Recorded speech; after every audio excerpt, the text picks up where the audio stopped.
Asan xidmət mərkəzlərinin səyyar xidmət avtobuslarından biri Ucardadır. Bununla sakinlərin dövlət xidmətlərindən daha rahat istifadə etmələri üçün şərait yaranıb. İşlərinizi asanlaşdırmağa gəldik devzi altında. Asan xidmət artıq Ucarda növbəti sayca ümumilikdə 13-cü səyyar xidmətini həyata keçirilir. Bu dövr ərzində 18.900-dən çox vətəndaş müraciəti qeydə alınıb. Bildirmək istəyirəm ki, bu vasitə ilə Ucar sakinləri qonşu rayonlarda yerləşən Asan xidmətin regional filiallarına getmə gərəyi duymadan məhz arxamızda gördüyünüz Asan xidmətin səyyar avtobuslarına yaxınlaşaraq müxtəlif dövlət qurumları ilə bağlı olan məsələləri yerindəcə və asanlıqla həll edə bilirlər.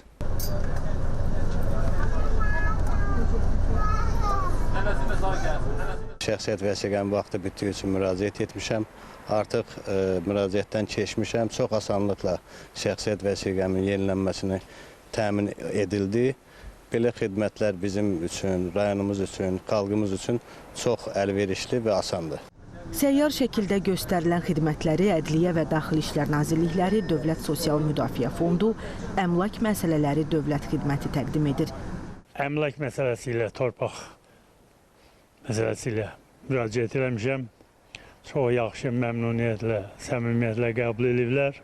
Əlimdə də sənətim veriblər. İndi də növbəyə durub gözləyirəm növbəmi. Səyyar Asan xidmət avtobusu noyabrın 27-sinə qədər Ucarda olacaq. Təqdim olunan xidmətdən qonşu rayonların sakinləri də istifadə edə bilirlər. Səyyar Asan avtobusun növbəti dayanacağı Ağsu rayonu olacaq. Ümumilikdə isə Səyyar Asan xidmətin fəaliyyət istiqamətləri ilə bağlı məlumatı rəsmi veb saytımızdan və sosial media hesablarımızdan əldə etmək mümkündür. Bu xidmət vətəndaş məmnunluğunu təmin etməklə yanaşı, dövlət xidmətlərinin daha geniş kütləyə sürətli və bərabər şəkildə çatdırılmasına imkan yaradır. 2013-cü ildən həyata keçirilən Səyyar Asan xidmətdə ümumilikdə 3.255.000 mindən çox vətəndaş müraciəti daxil olub. Vahid Fəxri, Devran Cəliloğlu, Rəşidə Zülfüqarova, ASTV xəbər.